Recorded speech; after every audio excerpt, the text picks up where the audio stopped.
Hello, everyone. This is Abba, and I'm here to do class since it's very snowy today.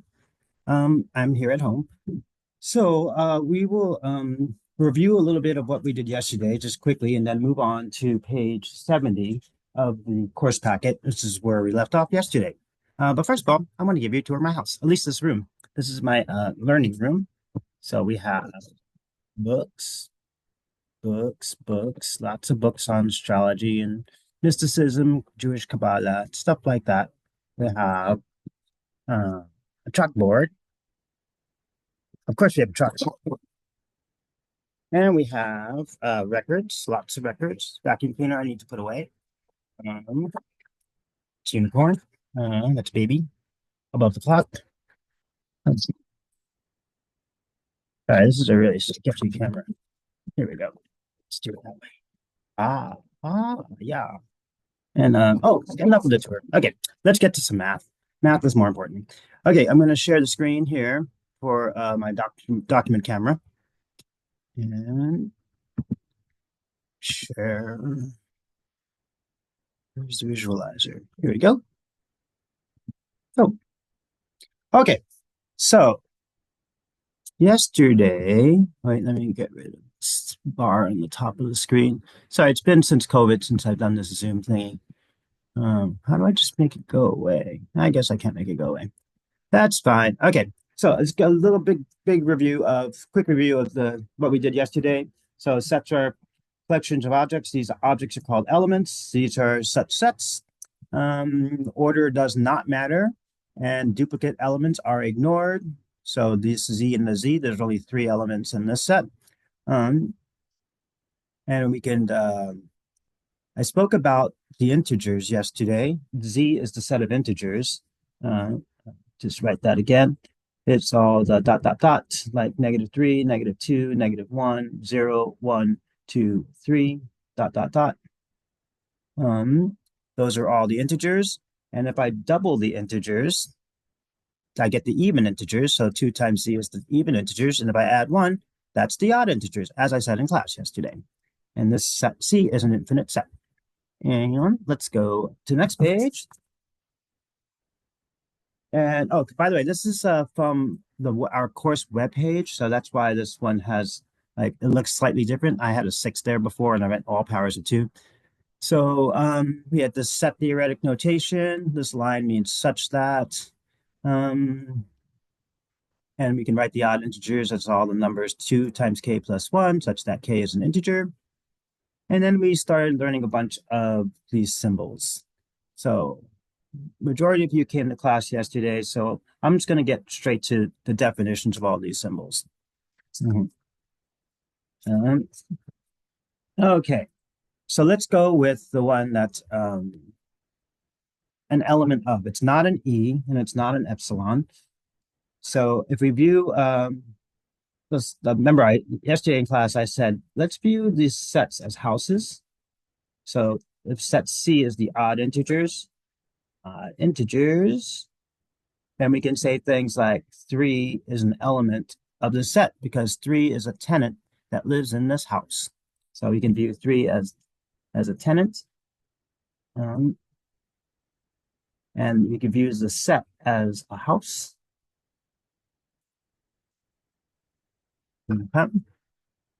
And why is 30 not in C? Because 30 is an even number.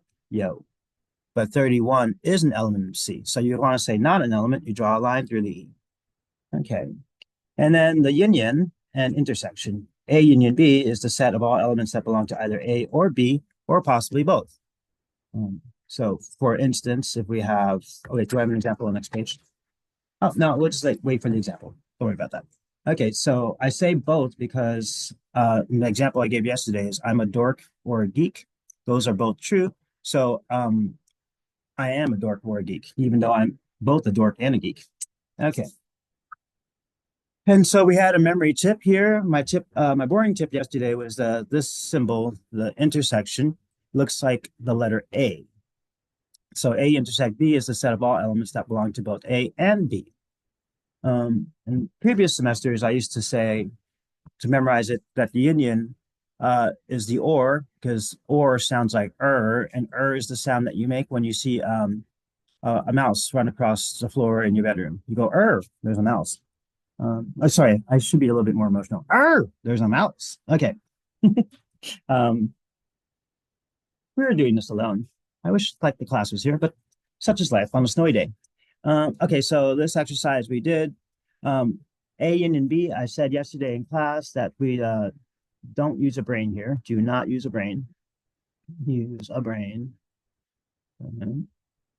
And I hold on, I gotta pause the recording for a second because I think I need to wait, pause. How do I pause the recording? Pause the recording. Oh, there we go. So we have this exercise. A is the set containing 1, 2, 3, 4. B is the set containing 1, 3, 5, 7, 11. And I said, do not use the brain when you do union. You're just going to write everything that's in the left set, A, and everything that's in the right set, A. But I'm not going to write the number 1 twice. So one thing you can do is just write literally all the elements that are in the left set. And then I'm going to write all the elements that are in the right set. And then I'm going to say, oh, 1 and 3 have been already set, so I'll just cross them out. So union is the easy thing to do. I think I need a black pen. Pause for a moment. Hold on while I find black. Oh. Yep, got a little pen purse. Here we go. Okay, so intersect, on the other hand, we have to think just a little bit. We're going to think just a little bit because we have to see what is common in both sets. Well, 1 is common in both sets. 3 is common in both sets, and that's it. So A intersect B is the set containing 1, 3. Now, subset is, I gave the house analogy here. Like B is a subset of A means that every element of the left set, B, is also an element of the right set, A. So, for example, B is a set containing 1, 2. A is a set containing 5, 1, 7, 2. This is clearly true, that B is a subset of A. So another way, the house analogy, I draw a house that contains 2 tenants, 1 and 2, and then I draw another house for the set A that contains the 4 tenants, 1, 5, 7, and 2. And of course, we can see that everybody who lives in the left house also lives in the right house. Okay, review is almost done. This is the last page in our little review of yesterday's class.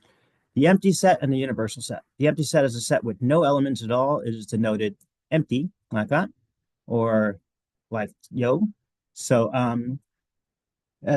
so this is what people like because they can clearly see there's nothing in it. And this is an equivalent symbol that doesn't require curly braces. But however, what happens if I have a house that contains the empty set? Is this outer house, is it empty? So I draw a house, and then inside that empty house, I put an empty house. So if I call this capital B, B is not an empty set because it contains one element, namely the empty set. So we can write it like this, that's set B, or we can write it like curly brace, curly brace, curly brace, curly brace. So 2 left curly braces and 2 right curly braces. Let me zoom in for a little bit. Okay. So the universal set is the superset that a set's elements come from. It is denoted the universe. I think this is too zoomed in. Wait, hold on. I'll just lower the camera. There we go. Oh, sorry. I was doing something weird. Okay, the complement of the set. I'm going to draw a set A. To take its complement, I put a little symbol here called prime. And I could pronounce this whole set A prime, or I could pronounce it A complement.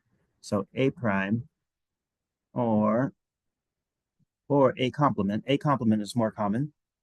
That's the set of all elements in the universe that do not belong to A. So as an example, let's take capital E be the set containing all the even integers. If we describe what's not in E, it's clearly the odd integers. But why is that? Because we understand that the even integers lives inside the general space of the integers. Remember, the integers is this set here of all the numbers, -3, -2, -1, 0, 1, 2, 3, etc., and towards positive infinity, and to the left towards negative infinity. Okay. So now let's get on to new stuff. New stuff. Okay, so let's do this worked example. The universe here is the set containing the first one, two, three, four, I think seven non-capitalized letters. Capital S is the set containing A, B, and C. Capital T is the set containing A, C, D. So S prime is all the stuff in the universe that's not in S. So what I like to do sometimes is cover A, B, C, and what's left is D, E, F, G. So this S prime is a set containing D, E, F, and G. T prime would be the set containing, let's see, B is missing. C is in the set T, D is in the set T. Okay, then we have left with E, F, and G. Okay. Just as in like PEMDAS, like please execute my dear Aunt Sally, you do parentheses first. So parentheses says we have to do some scratch work. First of all, what is S intersect T? S intersect T is, well, what's the overlap here? Looks like they overlap on two letters, A and C. So S intersect T is the set containing A and C. So everything that's not A and C is what S intersect T prime is. So that would be the set containing not A, because A is in S intersect T, but B, not C, because C is inside the set S intersect T. And then D, E, F, and G. Okay. S prime intersect T prime. Well, we have S prime up here. We did it already. We have T prime here. We did that already. And so what's the overlap? It looks like E, F, and G. That is the overlap of these two sets. E, F, G. Hold on. I'm just checking my brain for a second. Yes. E, F, and G. And then here we go with the no brain one, S prime union T prime. I'm just going to write all four of those letters and write all four of those letters, but I'm not going to write things twice. I'm going to write them exactly once. So we have B. I'm going to write them in alphabetical order. Actually, I'm going to do this simple thing. D, E, F, G. That's all the ones that are in S prime. Then I write all the ones in T prime. B, E, F, G. Those are all the ones in T prime. This is all the S prime. So then I'm going to say, oh, I don't want to write things twice. So E's already been said, F's already been said, G's already been said. So really this set is equal to what's left. Let's do it in alphabetical order. B, D, E, F, G. Now you might notice, whoa, these two sets are the same. Is that a coincidence? And that's not a coincidence. That is just, this is a fact. A fact that if I take S intersect T and I prime it, this is the same as the prime going inside parentheses and changing the intersection or and, changing the and to an or. And then priming both the left and right side. This is called De Morgan's law. We're going to learn that today in this video. And similarly, we have, if I primed an or, this is the same as the or becomes an and then. And we have S prime and T prime. So a way to think about this really is to make a sentence out of this. Think of the word prime as not. So this sentence for this one is, I am not in S and T. Logically, so I am not, I do the prime, in S and T. And what does this one say? It should have the same meaning. I am not in S, not in S, or I am not in T. So think about this meaning. Are these the same sentence? If someone said, I am not in S and T, what does that mean? That means I am not in S or I am not in T. You know? Okay, so that's logically equivalent. And this sentence here, I'm not going to write it, would be I am neither in S nor T, which means I'm not in S. And by golly, I'm not in T. So this is I'm neither in S nor T, is I'm not in S and not in T. Okay, enough of that. Subsets of S. So S was the set that has three elements, A, B, C. This is my set S. So I want to collect subsets. Well, let's collect all the subsets of size 1. So that would be the set containing A, the set containing B, the set containing C, the set containing A and B. So these are all the ones you agree that have only one element each. What about two elements? Well, the set containing AB, the set containing AC, and the set containing BC. And there are three of those sets. So if we were physically in class, I would say, what other subsets are there? Because remember, I have a house on the right called S, and and it has three tenants, A, B, C, and then I have a subset on the left, and I want to fill this with tenants that are possibly in here. Well, obviously, if I fill the left set with A, B, and C, you are always a subset of yourself because all three of these elements are indeed also in this house. So if I put them A, B, and C in here, we can do the check. Is everybody who live in the left house also in the right house? That is a true set statement. So yay. Where's my whiteout? Now, there's one other one that's going to maybe trip you out a little bit, and that's the empty set. The empty set is a subset of every set. Okay, so this is the set with three elements. The empty set is a subset of every set. How many elements are in there? 0 elements. So now you have to do the check. Is everybody who live in this house, this is the empty set. So does everybody who live in this house also live in that house? That is true because there's nobody in this house. Again, this is called a vacuously true statement. Why is it vacuously true? Because it cannot possibly be proven false. So another vacuously true statement is every elephant in our classroom wears a yellow dress. That is true. Why? Because there are no elephants in our damn classroom. So of course it is true. So this is a true statement because everybody I see in the left house, which is nobody, also lives in the right house. Okay, there we go. We have 8 sets. This is going to come back on chapter 5 because there's 3 elements here in S, and 2 to the third is equal to 8, and that gives the number of subsets. So if there's 4 elements in here, it'd be 2 to the 4th power, which is 16 subsets. And we're going to see that later in this chapter. Okay.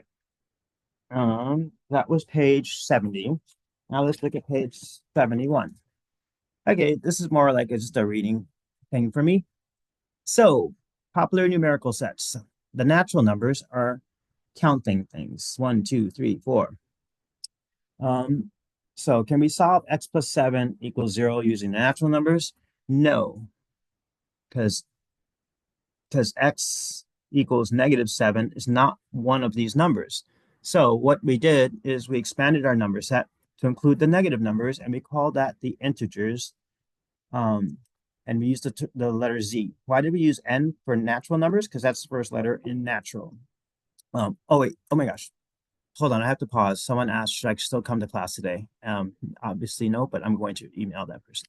Okay, pause the recording.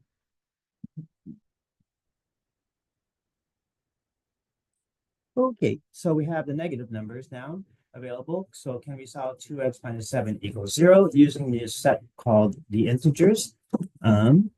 Well, 2x minus 7, I'd solve that by 2x equals 7. So dividing both sides by 2, we get x equals 7 halves. And so, no, I cannot. No, we cannot. By the way, letter Z. Why the letter Z? German. Um, German word, Zahlen. I believe that means to count. Um, so we need fractions or quotients. These things are called irrational numbers, and they're represented by the letter Q because that's the first letter in quotient. Quotient. So this is the set of all A over B such that A and B is an element of the integers. So top and bottom are integers, but the bottom cannot be zero. So now can we solve x squared minus 7 equals 0? Answer is no, because if we tried to solve this, I'd have to take the square root of both sides, and we would get that x equals either plus or minus the square root of 7. And the square root of 7 cannot be written as a rational number because it is irrational. Irrational means the decimal representation never repeats. Or equivalently, it can never be written as a fraction with an integer on top and an integer on bottom. So we denote this set the irrational numbers. That's all the elements A in the real numbers, such that A is not in a rational number. So by the way, this use of A, if you missed class yesterday, A is just a dummy variable. So it represents some kind of real number. And when you think about a real number, think about the real number line that you learned in grade school. You know, the real number line, that little number line that has a 0 here, and then it has numbers left and right of it. So this is the irrational numbers, things that cannot be written as a fraction. For example, pi, e, square root of 7, the fifth root of 41, pi to the power of the square root of 3, things like that. So what is the real numbers? Well, that's the thing that you learned in grade school. That's the real number line. It has all the numbers you can imagine, like 1 and 2 is there. And then we also have the square root of 2 in between 1 and 2. We also have pi. We also have the negatives, like negative pi, etc. Just all the numbers you can think of, fractions, negative 1/2, all. So that is the numbers that are rational, or remember this is unions or irrational. This set is basically every number you can imagine.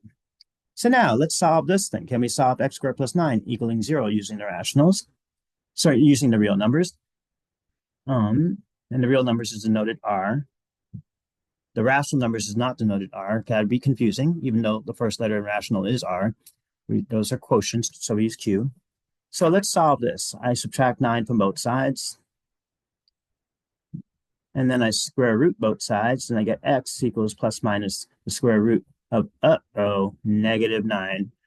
I'm looking, there's no number I can multiply it by itself to get negative 9. So this thing is what we call an imaginary number, or a complex number. Complex numbers are the numbers of the form a plus bi, such that a and b are real numbers, and I is equal to the square root of negative 1. So there's no number that I can multiply by itself and get negative 1. However, if I multiply I by itself, I times I is equal to square root of negative 1 times the square root of negative 1, which is equal to the square root of negative 1 times negative 1 using basic math 20 principles, which is the square root of 1, which is 1. So,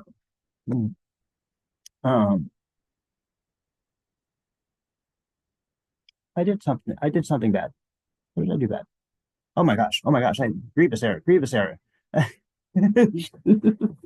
Oh, I'm being so weird here. So if I multiply these two things, then we get minus 1. Oh my gosh. I'm having an early morning here. Okay. Using basic math 20 principles. Okay, sorry. Okay, which of the sets above are subsets of the other sets? Well, the natural numbers, every natural number is obviously an integer. So for sure we can say n is a subset of z. And if we look at all the integers, are these also fractions? Every single number of these are fractions. 1 is 1 over 1, 2 is 2 over 1, 3 is 3 over 1, 4 is 4 over 1. So all of these can be written as fractions if I just divide them all by the number 1. So every integer is also a fraction, which we'll call rational number Q. Q and Q prime have nothing in common because Q prime is everything that's not a fraction, and Q is everything that is a fraction. So Q prime is not a subset of anything. So think of these as houses. If I think of these as houses, whatever I put in this house has to be in every house to the right of it if I have a sequence of subset symbols. So, um, so this house that I'm drawing here has to have natural numbers in it, the integers in it, and the rational number. Oh, sorry. This house I drew on the right far right here has to have natural numbers in it, integers in it, rational numbers in it. So what can that be? That can only be the real numbers here. The real numbers has all the naturals, has all the integers, has all the quotients. So everything in this house is in all the houses to the right. Everything in the Z house is in all the houses to the right. Everything in the Q house is in all the houses to the right. Now, is there another house we can put here? Okay. Um, the real numbers. Are they also complex numbers? Well, hell yeah, they are. Let B be 0. Then 0 times I is 0, and then A is just the real numbers. So we have the complex numbers here. So that might help with a homework problem that's due on the section 5.1 homework. Okay. Let's move on to page 72. Okay. True, false. Give a reason why or not. So this is page 72 of your course packet. Okay, so if I read this out in words, what does this say? Okay, 5. And then remember, this thing here, this symbol I write like that, is pronounced is an element of. And this symbol here is the sentence fragment is a subset of. So left of this symbol is always a house. It has to be because a subset is itself a set. Okay, so 5 is an element of the set containing 3, 5, and 7. Well, just by making that sentence, it is so true because 5 is an element of the set containing 3, 5, and 7. Okay, the set containing 5 is an element of the set containing 3, 5, 7. That is definitely not true because there's only 3 things in this set, and there's nothing in this set that looks like this whole thing. This is false. What would be a true sentence would be if I had a set called 3, 5, 7, and then I put a 4th element in the set that was exactly this set. Now I have a true statement because there's 4 things in this set, 3, 5, 7, and a house that contains 5. So the house that contains 5 is definitely an element of the set of this set of 4 things because I can see it. It's right there. It has nothing to do with this 5, by the way. This is very 2 different animals. There's 4 things in this set. So this is not a repeat because this is the set containing 5 and this is the actual number 5. Okay. 5 is a subset of already we're done because 5 is not even a set. So it can't be a subset. So this is highly absurd to write because it doesn't even make sense because the left of the symbol always must be a set. So false. Okay, we have the subset symbol. So we're talking about 2 houses here. House, house. Is it true that the house that contains 5 is a subset of the house that contains 3, 5, and 7? Yeah, yep, for sure, because there's only one tenant in this house. It's the number 5, and that person's also in the other house. Okay. Okay, 0 is an element of the empty set. Oh, wait, sorry, this is true here.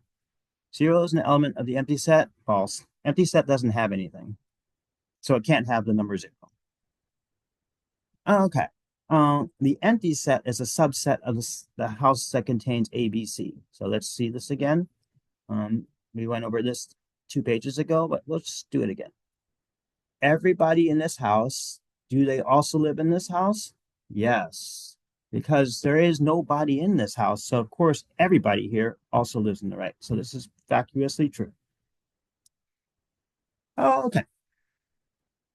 Now let's look at the following. The universe is the set containing the first 5 numbers. Capital R is a set containing 1, 3, 5. Capital S is a set containing 3, 4, 5. Capital T is a set containing 2 and 4.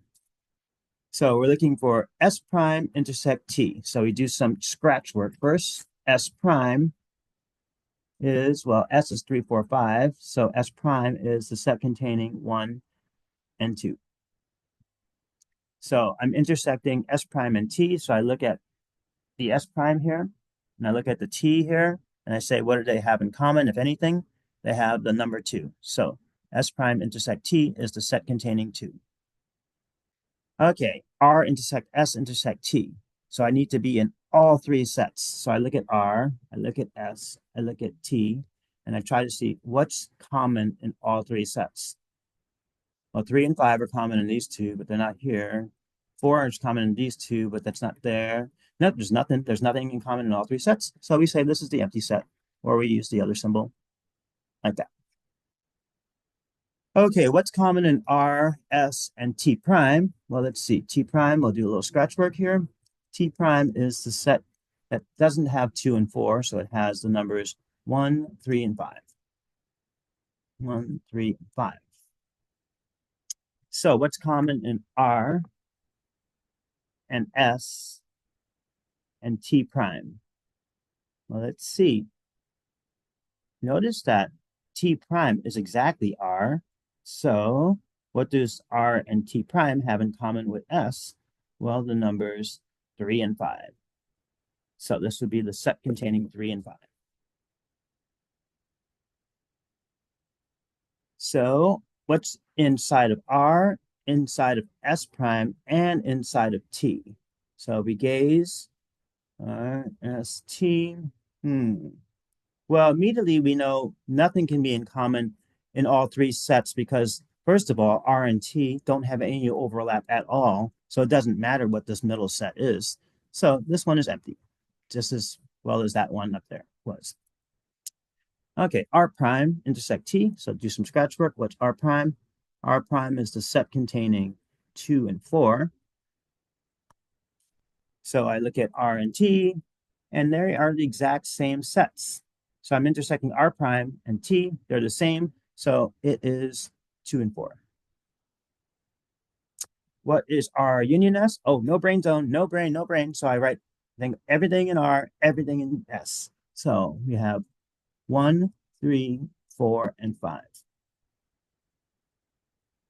Okay, S intersect T, and then I prime it. First of all, I need to do some scratch work. What's S intersect T? That's the set containing 4. That's it, right? The set containing 4. S and T, that's the only overlap they have. So if I took the prime of this, it's all the stuff in the universe that's not the number 4. So that'd be 1, 2, 3, and 5. 1, 2, 3, and 5. Okay, what is R prime union R? So I have to either be in R or not be in R. Well, if I'm in R or not in R, that's the whole universe. So we can say the universe.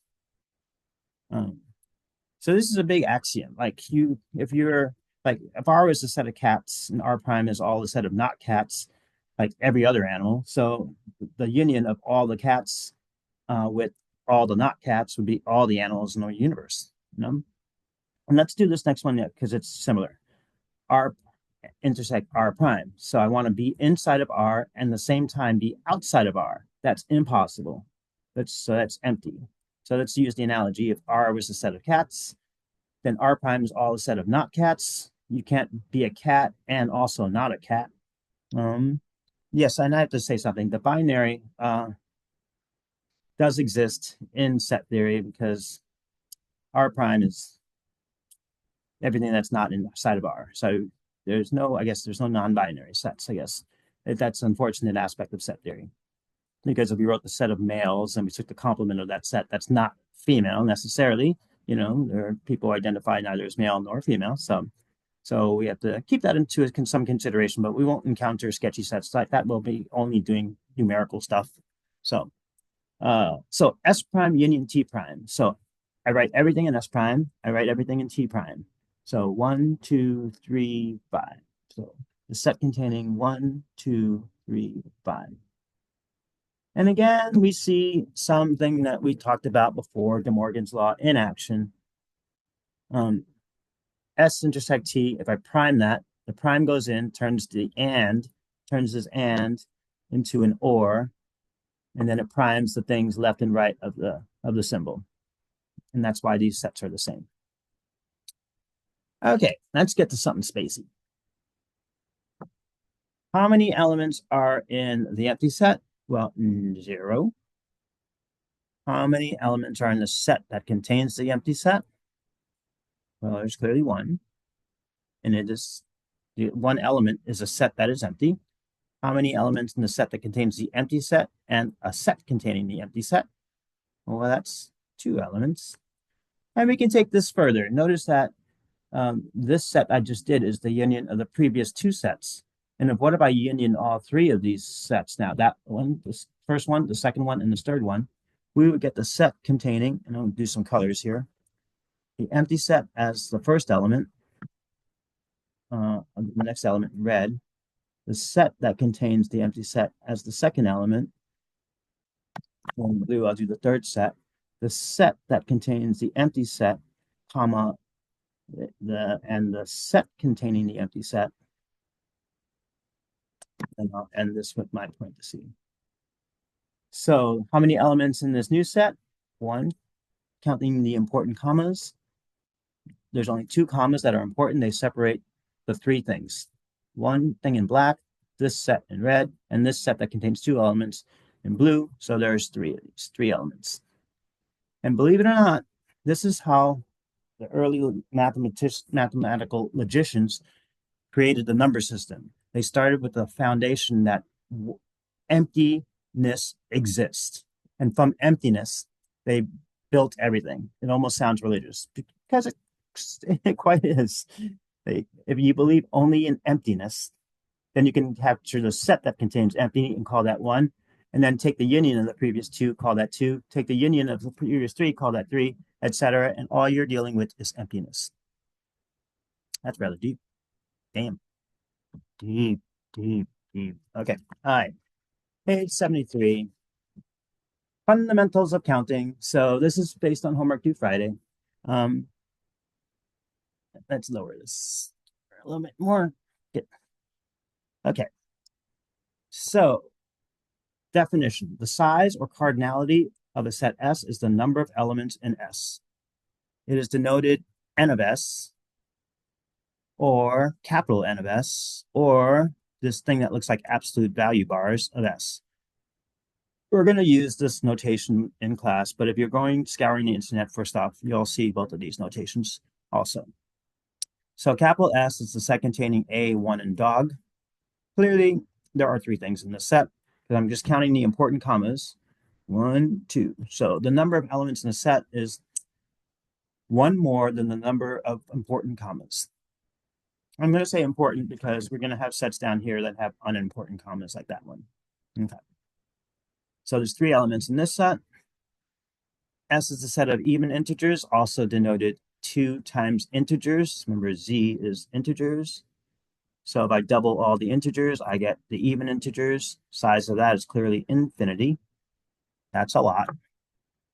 Capital S is the empty set. There's nothing. The number of things in S is 0.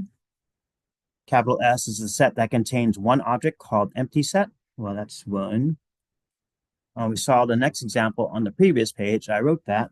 The important commas are these 2 commas. That's it. That is not an important comma. I'll put in the box each of the 3 elements. That's the first element. This is the second element. And this is the third element. 3 elements. Below, what do we got? Let's box the important stuff. There you have that element, this element. We have a nasty repeat, go away 7, and then this third element. We don't count this 7 twice. So this is 3 elements in this set also. Okay, even integers. The set of even integers intersect the set of odd integers. Is it possible to have a number that is both even and odd? That's impossible. Impossible. there's no number that's both even and odd. So the number of elements in here, well, this set is equal to the empty set, so there is no elements, or this notation. Okay, turning page to page 74. Oh, 72, right? The inclusion-exclusion principle. So let S and T be sets. Then the number of things in S or T is the number of things in S plus the number of things in T minus the number of things that are in S and T. So let's do an example. Why do we subtract this stuff? So I counted all the things in S, I counted all the things in T, but I have to go, what if I counted, what if they have stuff in common? Then I counted it twice, so I have to subtract the intersection. So the number of things in S union T is the number of, so in this example, the number of things in S plus the number of things in T minus the number of things that are in S and T. So the number of things in S is 1, 2, 3, 4. The number of things in T is 1, 2, 3. The number of things in the intersection, well, what do they have in common? C and D. So I subtract 2. So this is 7 minus 2, which is 5. So we're going to see something eventually called bubbles. I can look at the set S and the set T, and what do they have in common? They have C and D. And then to complete the set S, I need to put the letters A, B here. And to complete the set T, I have to put E here. And so when we counted the things in the red bubble, we counted 4 things. When we counted things in the blue bubble, T, we counted 3 things, but we clearly counted these 2 things twice, which is exactly why we subtract the intersection. Okay, let's do a math problem. Suppose 1,000 students are enrolled in a math or English course. 400 are taking both math and English. Suppose 600 are taking English. How many are taking a math course? By the way, don't read things into this. If it says 600 people are taking English, that doesn't mean they're not taking math. There's just 600 people taking English. So let's name 2 sets. How about capital M for the students taking math classes, math students. And E, the set E will be the set of English students. I'm not going to capitalize the E in the English word, even though that's proper. How many people are taking a math course? Well, let's do this thing. The number of people taking math or English is the number of people taking math plus the number of people taking English minus the number of people taking math and English. So this is an and. So which numbers do we know here? 600 are taking English, so we know this number, 600. How many are taking a math course? This is the unknown. We have 400 are taking math and English, so we subtract 400 here. And how many people are taking math or English? Well, that's the first sentence of the problem, 1,000. So I'm going to subtract those 2. I get the number 200. Subtracting 200 from both sides, we get 1,000 minus 200 equals the size of the math bubble. So that means that the size of the math, I'm calling bubble already because we're going to get into these Venn diagrams, which are called bubbles to me, is 800. So this is not a proper answer to a question that was in English. How many people are taking a math course? 800 students take math. Nope. Groovy. Turn the page to page 75. Okay, De Morgan's law. I already talked about this a bunch of times. If I take the prime of a union, the prime goes in and turns the or into an and then I prime the things to the left and right. Similarly, the prime goes in and changes the and to an or, and the prime goes in and primes both the left and right side. Note, let's do something more difficult. What if we had R intersect T prime, and then I prime that? Well, this would be the and becomes an or, the R gets primed, and the T prime gets primed. What do you think happens with T prime prime? Like if T was the set of cats, then T prime is all the things that are not cats. And then if I prime that, this is the set of all things that are not cats, which is back to cats. So we have R prime union T. Okay, let's do an exercise before we get to the Venn diagrams. 200 UWC students were surveyed on whether or not they plan to go to the upcoming basketball or football game. 58 students said they would miss at least one of the two games. Note, this includes those planning to miss both games. So you say you will miss at least one game. If you miss both of them, then it is true you missed at least one game. Okay, question. How many students plan to attend both games? Use De Morgan's law. Oh, we need some sets here. First of all, we have two sets. We have basketball and football. So we'll let B be students go basketball. And then F is the students who go football. Students go football.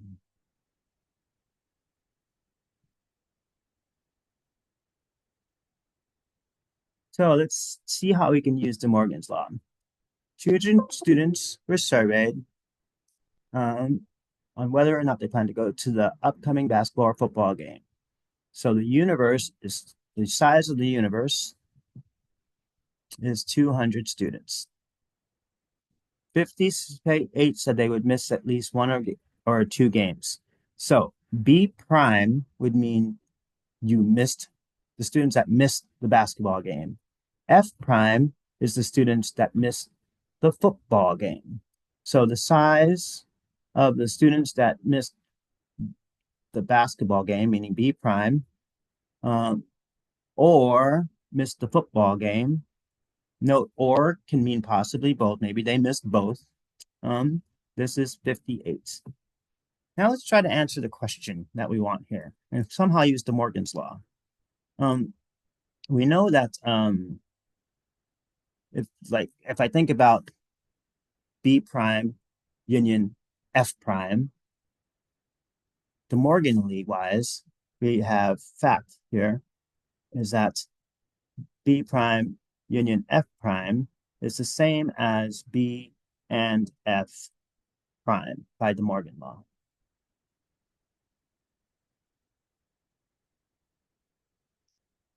Okay, so the question is, how many plan to attend both games? Well, that's exactly what I want to know. What like this? How many students plan to attend both games? That's exactly the size of B and F. Okay, now let's think about this picture. A picture I'm going to write here. The universe includes 200 students that were surveyed.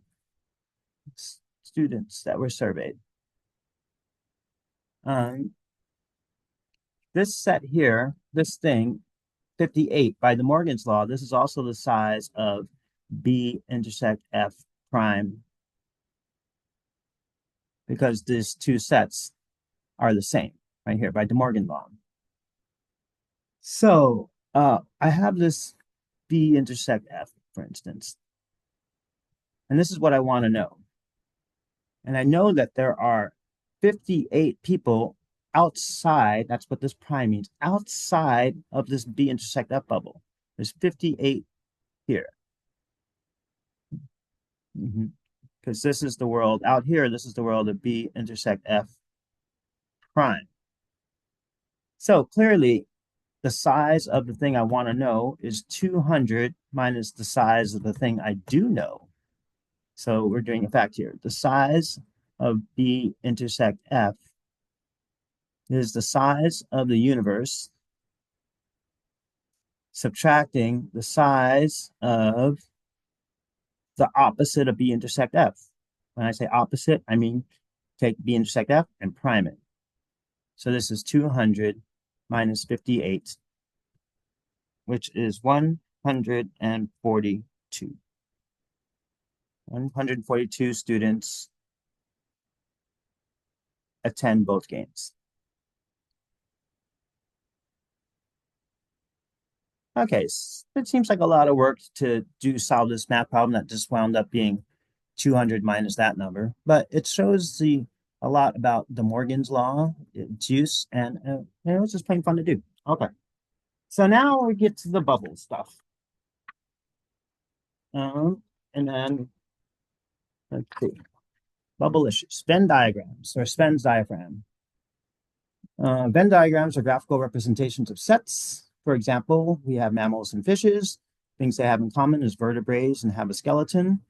Mammals are warm-blooded, have hair or fur, have live births, etc. Fish are cold-blooded, scaly skin. So they have some things in common, and that's in the overlap. So let's shade some stuff here. The universe is always the whole box. This is the universe. The shading of the universe is everything. Does it include S and T? Yes, the universe is everything. That's the shading for the universe. That some people erroneously think the universe is just the stuff outside the two bubbles, but that's not true. This letter just has to go somewhere, and that's where it is. But it means everything. The universe is everything. So the shading for S is the following. The shading for T is the following. Those are the easy ones. The shading for S intersect T is the intersection of these two. Union, no brain, no brain, no brain, no brain. Don't use your brain here. You're just going to shade all the left thing, all the right thing. Remember, we don't care if there's overlap. We're going to just shade all S, all T. The union is the easiest thing to do because you just shade everything here and everything left of the symbol and everything right of the symbol. T prime is everything that's not T. So if I put my finger over that, I'm going to shade everything that's not the T. So that means all of this stuff.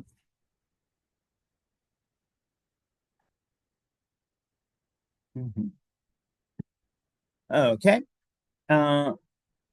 So this one is helpful to take a sentence.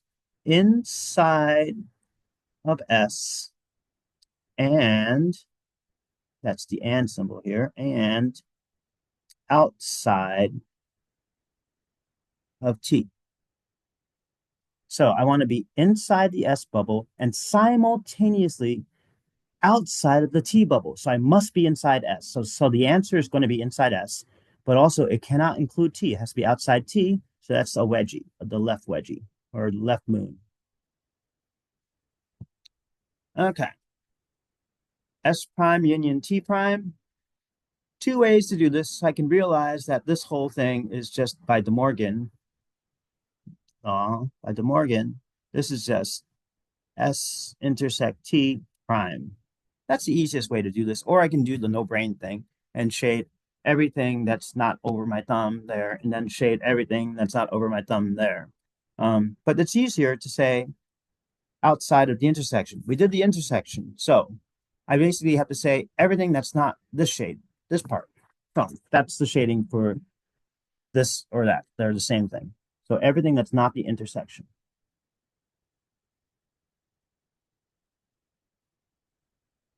Yada, yada, yada, yada, yada, yada, yada. Perfect. That is the, so when you're doing the complement of a known drawing, that's the easiest. This is the known drawing. The complement, you flip all the shadings. I got to pause the recording for a second. Hold on a second.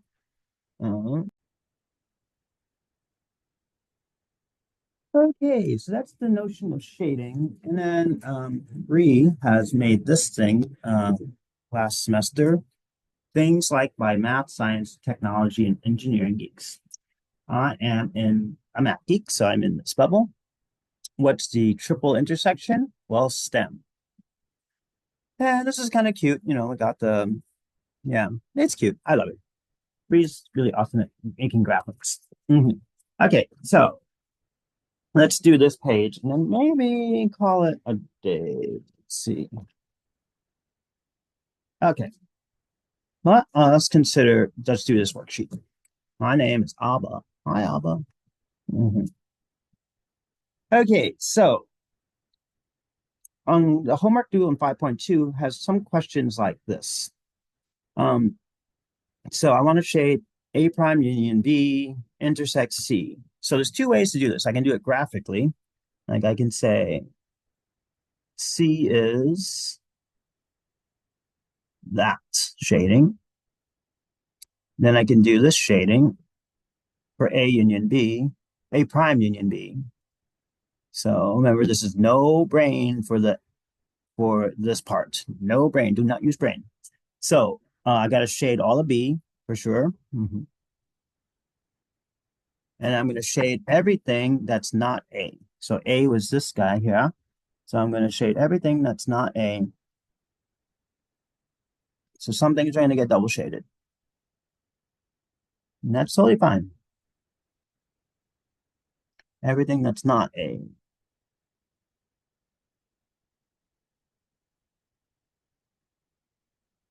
And if I intersect these two drawings, I'm trying to see where do they overlap. That's what this and means. Where's the intersection? Where does these two pictures overlap with shading? It looks like they overlap over here. It looks like they overlap over here. And it also looks like they overlap down here. So that's one way to do it. That way is fun. That way is really groovy. But there's a way that some people like better. And they like to just think about it numerically. Let's number these regions. 6, 7, 8. Okay, so another way to do this same exact problem, sorry, different problem, is to say C is the regions that is the numbers 4, 5, 6, and 7. 6 and 7. This guy over here is everything that's not A intersect B. A intersect B is 2 and 5. And so 2 and 5, everything that's not the numbers 2 and 5 is the numbers 1, 3, 4, 6, 7, 8. 1, 3, 4, 6, 7, 8. And so I'm looking at these numbers and I'm going to yin them. So I'm not going to put this in set symbols because it's not really sets. There's just regions. So I'm going to write all these numbers down. The union is 1, 3, 4, 5, 6, 7, and 8. So I shade all those. That's a lot of shading. Remember, but that's what union is. Union is no brain. Shade all of C and shade all the things to the left of the union symbol.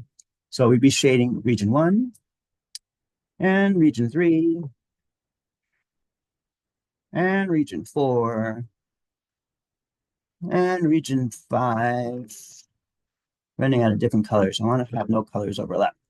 And region 6 and region 7. Oh, damn it. What are we getting here? We're getting everything that's not the number. The only number 2 is missing. You know what? I'm laughing because this is fun. I should have just noticed everything but 2. Okay. Okay, so cool. So that's the other way to do it. I think this way is superior, but everyone has, their own personal opinion of what they like most. Oh, there's a fly in here, I think. There's definitely a fly in here. Oh my gosh. Okay. All right. Okay. A or C prime or B. Okay, let's just do this the no brain way. Okay, shade all day because this is all union. So only with intersection do you have to think. So I definitely have to shade all of A. I definitely have to shade all of the order I do this doesn't matter because it's all unions. Shade all of B. Then I have to shade everything that is not C. Be careful how you say not C because it might sound like Nazi and you don't mean that, right? Okay, so not C. is let's do that in red. No, wait, what? Oh, I have a green pen. Oh, I don't have a green pen. Okay, that's okay. Everything that's not C.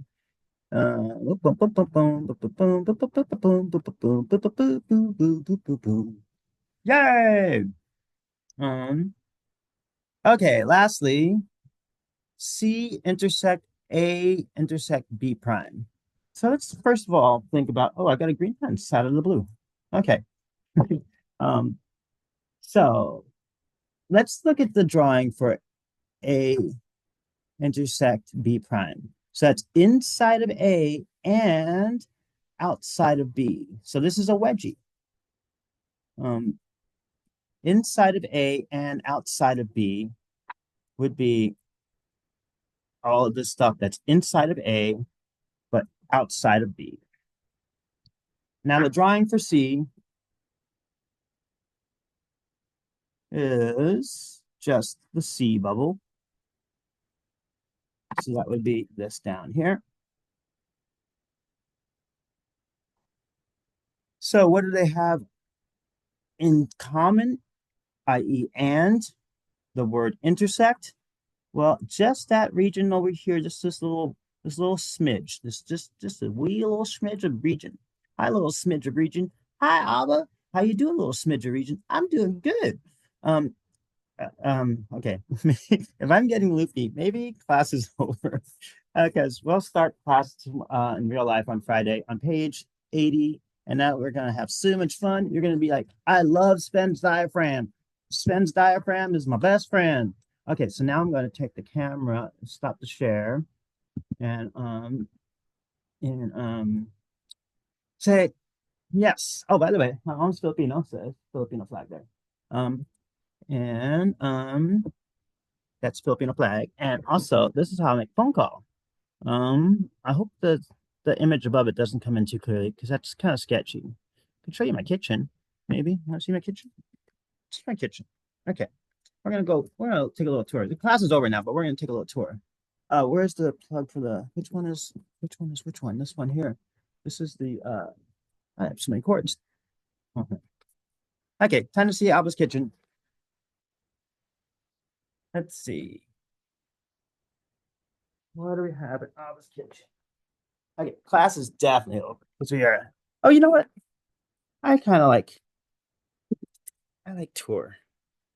Let's take a look at this. This is a math, uh, well, giant math groovy thing, and it's kind of got oh, okay. It's like got a little um, they got a plant that oh my gosh, I'm such a bad dad. That's Nicholas the plant. Um, I'm a really bad dad. That plant is dying. Got a lot of records, you know.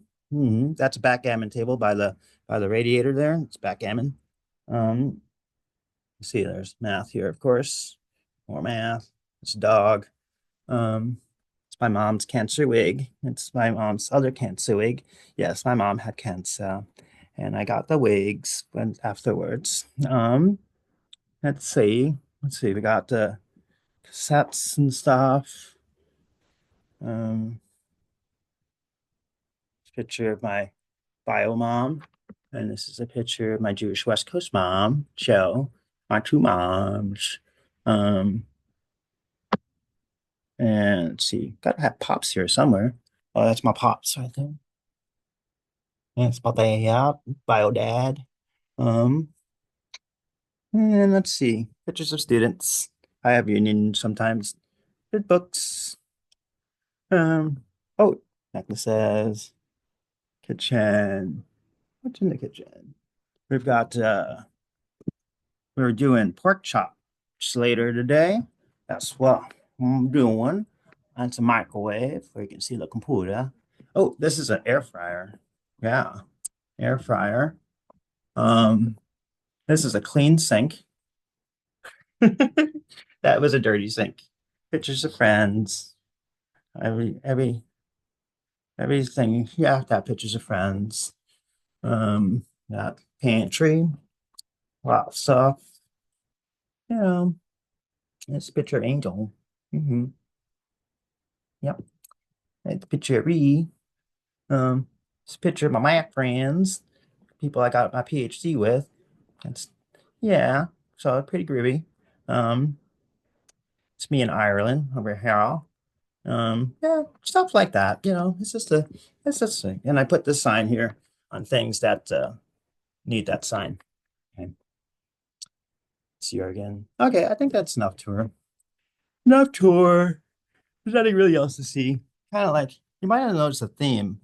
It's an extremely religious theme, but yeah, there's a religious theme going on here. But yeah, I have a West Coast mom who's Jewish and an East Coast mom who's Christian. So the mix is everything. This is my weird doll. Everybody has one weird object in their house. That's this. This is my one weird thing. Um, yeah, I built that to plug it into cable. It's a cable wire there, but I don't have cable, so you know, I just made the doll.